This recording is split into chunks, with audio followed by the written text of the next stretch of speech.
Olá, esse é o programa Conexão Caixa e hoje um bate-papo especial no nosso podcast, falando aqui com a representante da Comissão de Responsabilidade Civil da OAB Minas Gerais, a doutora Luciana Berlini. Olá, doutora, é um prazer recebê-la aqui. E os microfones da nossa rádio, a Rádio da Advocacia Mineira, estão abertas especialmente para a sua comissão hoje, para a Comissão de Responsabilidade Civil, que é presidida por você. Olá, Zirlene, é um prazer estar aqui no Conexão Caixa. Aproveito para cumprimentar toda a advocacia mineira, para cumprimentar o presidente da Caixa, Dr. Gustavo Chalfun, pelo trabalho de excelência que realiza. E nós, da Comissão de Responsabilidade Civil, agradecemos este espaço para dialogar sobre um tema que é tão relevante, que interessa, não apenas ao direito, não apenas à advocacia, mas a toda a sociedade. Doutora, essa comissão, ela foi fundada quando? É uma comissão relativamente recente, né? A Comissão de Responsabilidade Civil ela é bastante recente, ela é de 2019, nós tivemos a oportunidade de criá-la em 2019, desde então realizarmos diversos trabalhos voltados não apenas para as questões práticas, mas também questões teóricas de responsabilidade civil. E é interessante o fato dela ser recente, porque o que nós vamos observar num espectro aí, nacional é que não são todos os estados que têm a Comissão de Responsabilidade Civil. Então, nós temos poucas comissões de responsabilidade civil e esse fenômeno ocorre por quê? Porque a responsabilidade civil, ela interessa a todas as outras temáticas. Então, acaba que a responsabilidade civil, ela vem sendo tratada na Comissão de Direito de Família, na Comissão de Direito Médico, e em tantas outras, mas nós observamos a necessidade de tratarmos especificamente sobre a responsabilidade civil, obviamente sem descuidar dos temas e de tudo aquilo que ela vai interferir, mas fato é que uma comissão que trata propriamente da responsabilidade civil, ela é capaz de auxiliar muito mais a advocacia, porque ela vai cuidar da teoria geral, dos aspectos gerais e trazer mais subsídio para as outras disciplinas e para a atuação específica nas outras demandas que são ou do direito do trabalho, ou do direito imobiliário, em tantos outros direitos aí que a gente pode pensar para a atuação do nosso advogado. Então, a gente pode com certeza afirmar que é uma comissão muito interdisciplinar, nesse rol, e é até um pouco triste que não tenha tantas comissões em outros estados, como felizmente a gente tem aqui em Minas Gerais, né? Sim, a Minas Gerais foi uma das primeiras a ter a comissão. Hoje nós já temos mais, até auxiliamos alguns outros estados na criação de suas respectivas comissões. Tenho o privilégio de estar na Comissão Nacional de Responsabilidade Civil e o presidente, Dr. Eduardo Lemos Barbosa, presidente da Comissão Nacional de Responsabilidade Civil, faz um trabalho fantástico, também fundou a Comissão de Responsabilidade Civil no estado do Rio Grande do Sul, é o presidente de lá, e isso nos permite ter um diálogo muito grande com todas as outras searas do direito, auxiliando no exercício dessa advocacia, entendendo como que a responsabilidade ela deve ser pensada. E é interessantíssimo, Zirlene, porque nós vamos observar que, embora a gente tenha uma legislação, tenha a tratativa da responsabilidade civil no Código Civil, no Código de Defesa do Consumidor, entre tantas outras legislações, estão surgindo novos danos a todo tempo. As novas tecnologias, inclusive, trazem para a gente toda essa perspectiva de como que ficam os novos danos a partir da utilização dessas tecnologias. Nós temos temáticas incríveis a ser pensadas, áreas de atuação que muitas vezes o advogado nem sabia que tinha. A população muitas vezes não tem conhecimento de que os danos que ela sofreu, ela poderia demandar uma responsabilização por conta disso, porque muitas vezes desconhece os seus direitos. Então, tratar desses novos danos, dessas novas perspectivas tecnológicas, e muitas vezes essa tecnologia é usada contra nós. Então, hoje, até a nossa forma de relacionar, e aí eu estou falando afetivamente, mudou. Hoje, grande parte da população vai encontrar os seus parceiros, vai se relacionar afetivamente através de aplicativos. Mas esses aplicativos também estão sendo utilizados para o cometimento de golpes. Então, muitas pessoas têm sido vitimizadas porque utilizam aplicativos, redes sociais, porque decidem conhecer outra pessoa dessa forma. Então, nós temos que entender que novos danos podem ocorrer, mas que a responsabilidade civil, ela também precisa cuidar dessas situações. Seja em sua função preventiva, Ou seja, que a gente tenha cuidado, que a gente saiba o que pode, o que não pode fazer em certas circunstâncias.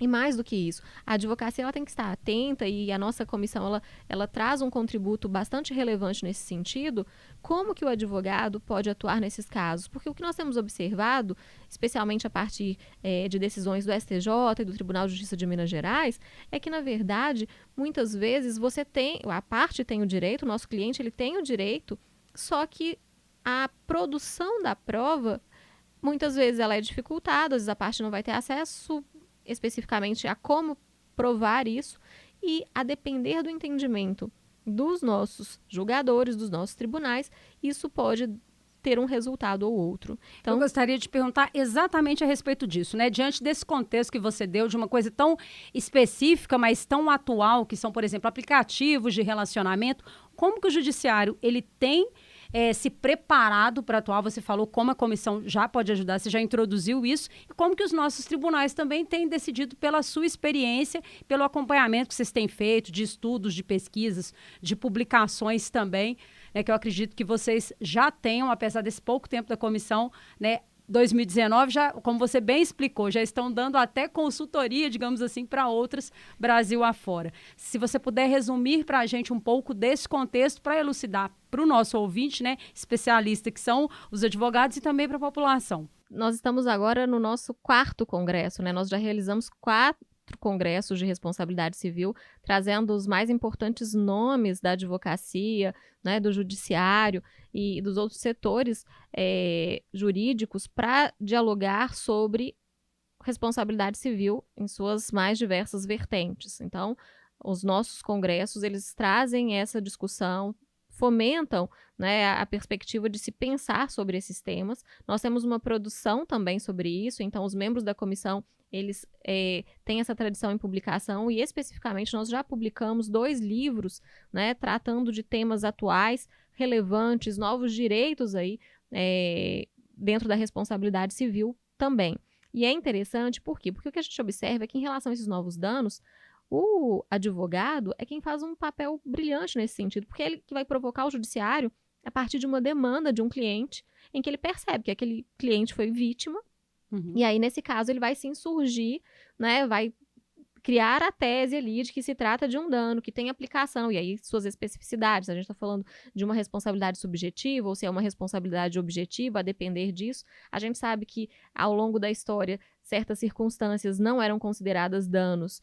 Hoje, a gente considera como dano e tem uma responsabilização. Então, muitas vezes, o advogado ele vai ter um desafio no início, né, de demonstrar, de criar uma tese de que aquilo se trata de um dano e é passível de responsabilização. Outras vezes, aqui uma curiosidade também, nós vamos ter uma repercussão midiática sobre um determinado tema que vai provocar uma reação em cadeia num aspecto relacionado à responsabilidade civil. E, para ser mais clara, nós tivemos, por exemplo, o documentário do Tinder, né, que apareceu na Netflix, O Golpista do Tinder, foi o documentário mais assistido em todos os tempos da Netflix. E olha que interessante, ele traz uma situação de estelionato sentimental. Aí você vai perceber que várias pessoas, várias mulheres foram vítimas de um estelionatário, de um golpista. No Brasil, isso não tinha repercussão em relação ao judiciário. Nós tivemos um caso em 2014 que aconteceu em Brasília, mas após o documentário, hoje, em qualquer estado, praticamente, que você faz a pesquisa, você vai ver lá uma ação de indenização em razão de estelionato afetivo, de estelionato amoroso. Nós temos decisão do STJ já sobre estelionato afetivo. Ou seja, às vezes é uma demanda popular, às vezes é uma demanda que foi trazida, às vezes até pela mídia, porque a pessoa era vítima, não sabia que era vítima, assiste um determinado programa e fala, aconteceu comigo. Se identifica exatamente como você exemplificou agora há pouco ainda na nossa conversa, né? Então, assim, essas provocações e esse assunto, gente, ele é muito importante. Essa comissão, ela é fundamental, porque ela tem exatamente todas as implicações na vida das pessoas, na vida cotidiana mesmo, né? Porque às vezes a gente pode ter uma pseudo-impressão de que o direito ele está um pouco afastado do dia a dia das pessoas, mas não, o direito não existiria se não fosse para resolver conflitos dentro de uma sociedade, conflitos das mais diversas esferas, como você bem exemplificou aqui. Qual seria o maior desafio hoje também dos advogados perante o judiciário? Porque o direito a gente sabe também que às vezes ele é um pouco mais demorado, né? As decisões são mais demoradas do que os fatos, os acontecimentos, como esse que você bem exemplificou. Como que o judiciário se comporta? Eu falo em termos de tribunais, você falou que já tem essa decisão aí do próprio STF, né? Então, como que esse diálogo acontece, né, entre advogados, os tribunais, primeira, segunda instância e as instâncias superiores também? Quais os desafios dentro, levando isso para a comissão de responsabilidade civil e para o dia a dia de vocês? O desafio é grande, né? Os advogados sabem, né, que enfrentamos desafios diários em relação à nossa atuação e no que tange a responsabilidade civil, dentre os vários desafios que temos, eu entendo que hoje o que a gente mais observa, e a partir da comissão a gente tem escutado o nosso colega e também vivenciado isso, no sentido de que quando a gente pensa em responsabilidade civil, primeiro, aqui no Tribunal de Justiça de Minas Gerais, muitas vezes a gente ainda vai ter uma dificuldade de compreender exatamente o que é o dano moral. Então, muitas vezes o dano moral ele vai ser confundido com uma dor, com uma angústia, com uma certa humilhação. E a gente sabe que, embora isso possa ser um sintoma, né, no que tange aos danos morais, isso não pode ser conceituado como danos morais, não pode ser sinônimo de danos morais. Então, quando a gente pensa nesses danos morais, diferentemente dos danos patrimoniais, nós estamos pensando em danos que vão atingir uma esfera não patrimonial do indivíduo. E nessa medida, eu não preciso muitas vezes pensar no tipo de sofrimento que a pessoa teve, se é que ela sofreu dessa forma, porque senão, por exemplo, o que vai acontecer, Zirlene? Se eu tenho uma demanda de dano moral para um nascituro, para um recém-nascido, se ele não tem compreensão do próprio dano no aspecto relacionado ao sofrimento, à humilhação, nós teríamos a possibilidade de negar danos morais para recém-nascidos.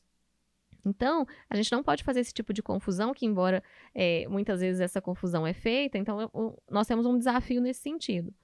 O outro desafio que nós temos, e me parece maior, e aí não é simplesmente do Tribunal de Justiça de Minas Gerais, é de todo o judiciário, né, nas suas mais diversas instâncias, é relacionado aos critérios de racionalização desses danos morais. Obviamente, a gente não quer defender aqui um tabelamento dos danos morais, longe disso, mas nós precisamos racionalizar esses critérios, nós precisamos ter critérios objetivos. Quando a gente pensa nesses critérios objetivos, eu gosto sempre de mencionar aqui uma pesquisa bastante importante que foi realizada em 2010 pela FGV, cujo objetivo da pesquisa era identificar se há no Brasil a indústria dos danos morais. E para responder essa pergunta, a pesquisa realizada, ela investigou 1.044 acórdãos em 15 tribunais. E o que a pesquisa demonstrou foi apenas 3% das condenações eram superiores a R$100 mil. Então, nos pedidos de indenização, apenas 3% desses 1.044 acórdãos, a condenação superou os R$100 mil. O que significa dizer que nós não temos no Brasil indústria dos danos morais. Mas veja, essa pesquisa traz para a gente elementos importantíssimos para além da própria pergunta se há no Brasil indústria dos danos morais ou não. Porque essa pesquisa demonstrou para a gente o quê? Que nós não temos critérios racionalizados. Como assim, Luciana? Ora, demonstrou-se que quando um juiz, quando o magistrado, ele fundamenta a sua decisão e condena, quando ele estabelece a indenização, ele não racionaliza no sentido de objetivar quais foram os elementos que majoraram ou diminuíram o valor daqueles danos morais. Em outras palavras, a gente tem, de certa forma, pacífica adoção do sistema bifásico, é um sistema trazido pelo STJ, em que eu tenho uma primeira fase, em que eu analiso os precedentes, então casos parecidos, qual foi o valor arbitrado? Pego esse valor e a partir dele eu passo para a segunda fase. Vamos analisar as peculiaridades do caso. Então, analisando as peculiaridades do caso, eu vou verificar, olha, qual foi a extensão do dano? Quais são as características dessa vítima? Qual que é a reprobabilidade do próprio dano? Qual foi a dimensão econômica, para além da moral que isso causou? Há uma reincidência? Então, alguns dos critérios. A questão econômica que muitas vezes é utilizada, eu entendo que a gente deve utilizar a capacidade econômica de quem causou o dano, mas não da vítima. Sim. Embora muitas vezes isso seja utilizado, mas é uma crítica que a gente faz e grande parte da doutrina faz também nesse sentido. Mas fato é que quando aplica-se o sistema bifásico, que não se discute muito, né, em geral os tribunais adotam o sistema bifásico, o magistrado ele não estabelece, olha, esse critério econômico pesou em tanto, então houve uma redução de R$5.000. Ah, não foi a primeira vez que fez isso, então nós vamos aumentar em R$2.000. Ah, em razão da idade da vítima, nós vamos aumentar ou reduzir em tanto. E isso traz para a gente, a advocacia, uma insegurança muito grande, uma dificuldade, porque até para eu recorrer. Eu não consigo saber se eu posso recorrer porque ele majorou em R$20.000 por um critério que eu consigo discutir. Ele simplesmente fala, foi R$50.000 por X, Y, Z, mas eu não sei quanto cada critério pesou no momento dessa decisão. Então, nós não vamos observar isso nas decisões. Mesmo nas decisões que trazem a adoção do sistema bifásico, que fazem menção a isso. E voltando à pesquisa realizada pela FGV, demonstrou-se que uma outra polêmica que há em relação aos danos morais e à responsabilidade civil é no que tange à função punitiva. Nós não podemos afirmar, né, ainda se há no Brasil a adoção ou não da função punitiva. Então, há divergência tanto doutrinária quanto jurisprudencial. Mas, nas decisões, olha a curiosidade. Quem fundamenta alegando que não há, muitas vezes, a função punitiva, condena num valor muito superior àquele que fala que adota. Então, realmente, fica no ar aqui, né, e você exemplificou, esclareceu muito bem para a gente aqui como que é importante a existência de várias comissões de responsabilidade civil em todo o Brasil, vinculado a todas as OABs de todos os estados, né? Porque, veja bem, quando você coloca desse desafio, é um desafio prático, que é enfrentado todos os dias e que, até então, o que se percebe, né, até pela pesquisa que você citou da FGV e também de outros estudos que vocês vêm fazendo, publicações, artigos, que as decisões dos tribunais, elas estão ainda até numa mão e numa contramão ao mesmo tempo, né? Porque eles explicam, mas não fundamentam. E dificulta a vida do advogado, da parte também que está movendo aquela ação, né? Então fica uma coisa um pouco obscura, né? Para usar um termo bem comum no direito.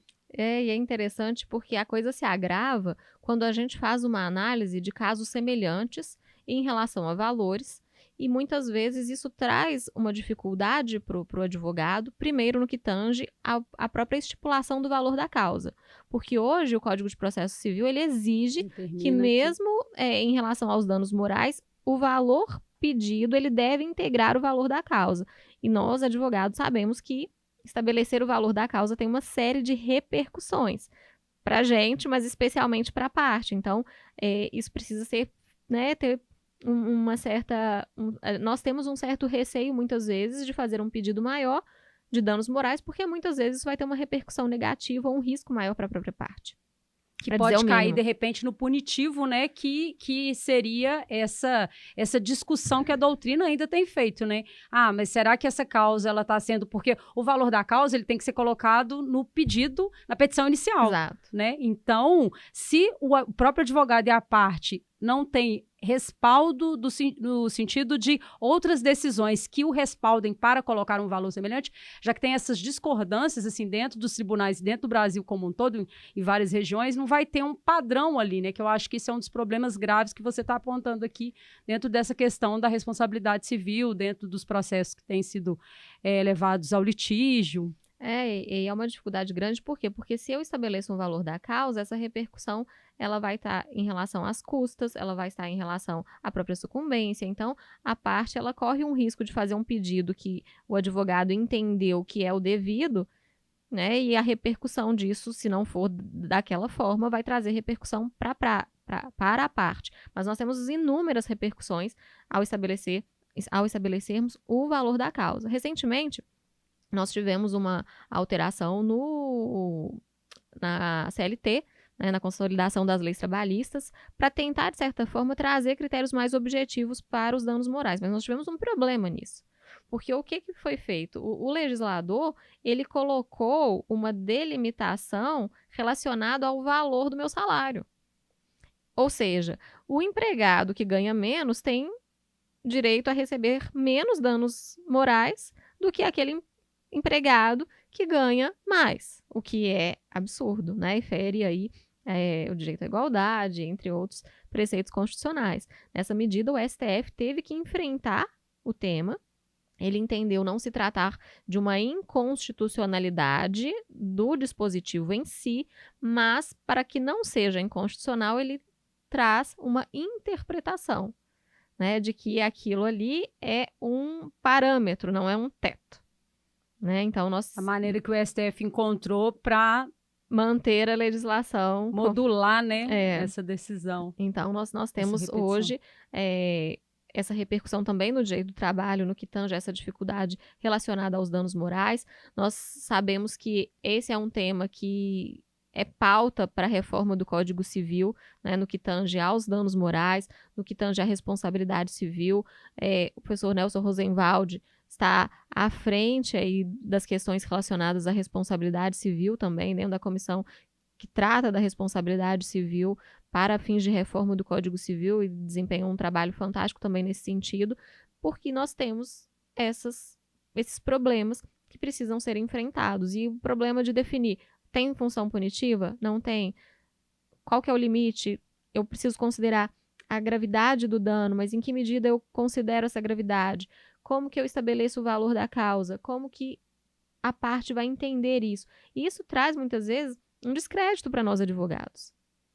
Porque eu estabeleço para o cliente que ele tem direito, que ele sofreu um dano, que esse dano vai ser reparado. Aí ele me pergunta, mas quanto que eu tenho de direito? E aí tem um exemplo que eu costumo dar, Zirlene, que é o que muitas vezes o leigo, né, se insurge, mesmo para a gente que é da área, é muitas vezes difícil compreender. Nós temos visto no Tribunal de Justiça de Minas Gerais condenações relacionadas à violência doméstica contra a mulher que giram em torno de R$5 mil. Nós temos uma média, basicamente, de condenações de violência doméstica nesse sentido. O problema não é isolado, né? Não é só do TJ de Minas.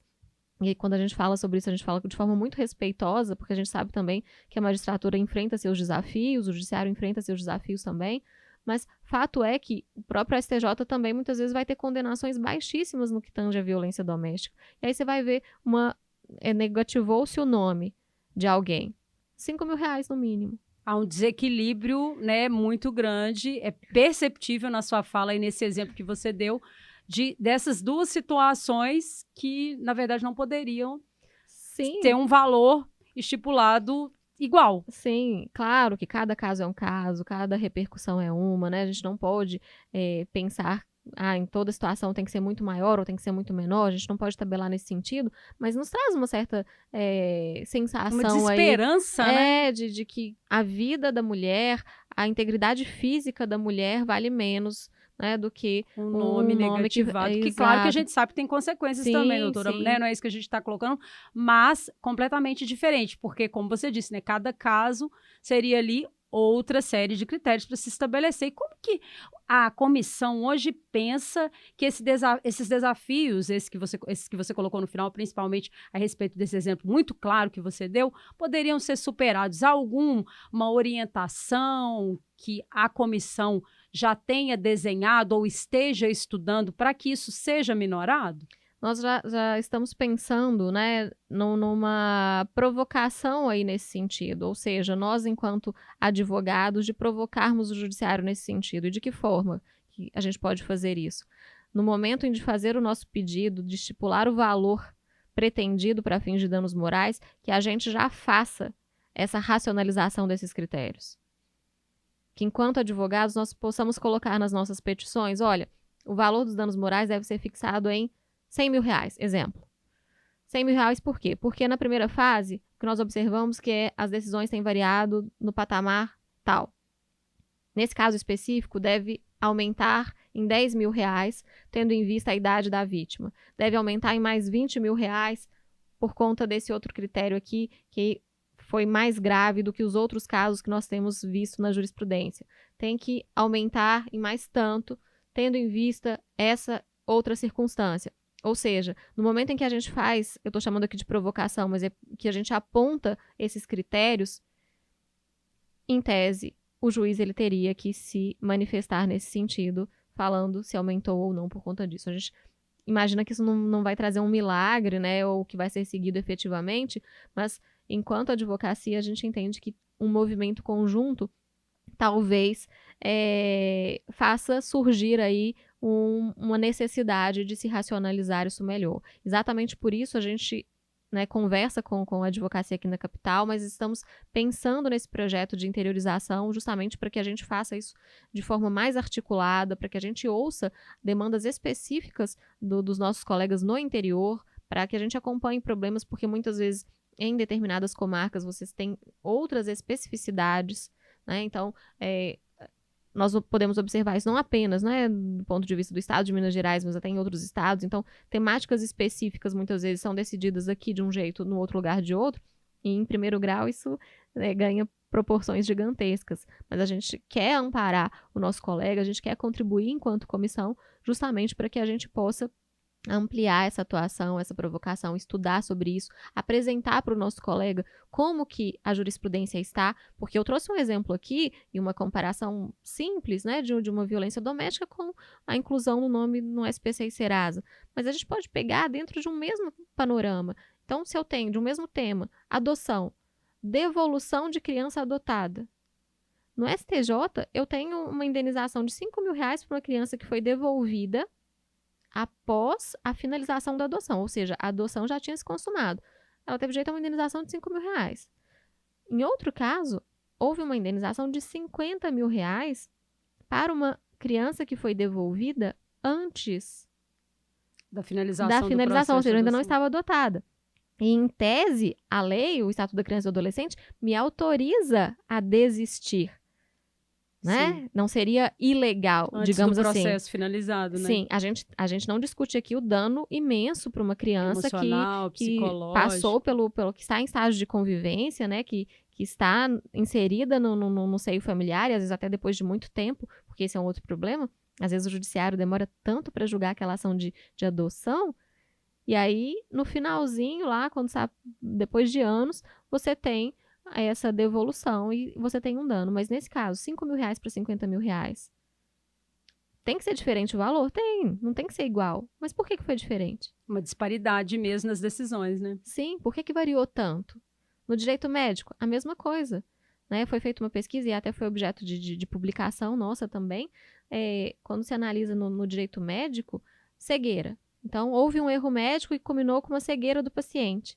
Você tem indenização de R$7 mil a R$180 mil. Claro, cada caso é um caso, a repercussão, a profissão da vítima, isso vai interferir, vai. Mas qual foi o critério utilizado e enquanto esse critério pesou para aumentar ou diminuir? Não sabemos. Gente, esse assunto de responsabilidade civil, realmente, ele pano para a manga e, como a gente falou desde o início do nosso bate-papo, doutora, impacta na vida de todas as pessoas, em um grau ou em outro, mas impacta ao longo da vida mesmo, não tem como, né? Sim, sim.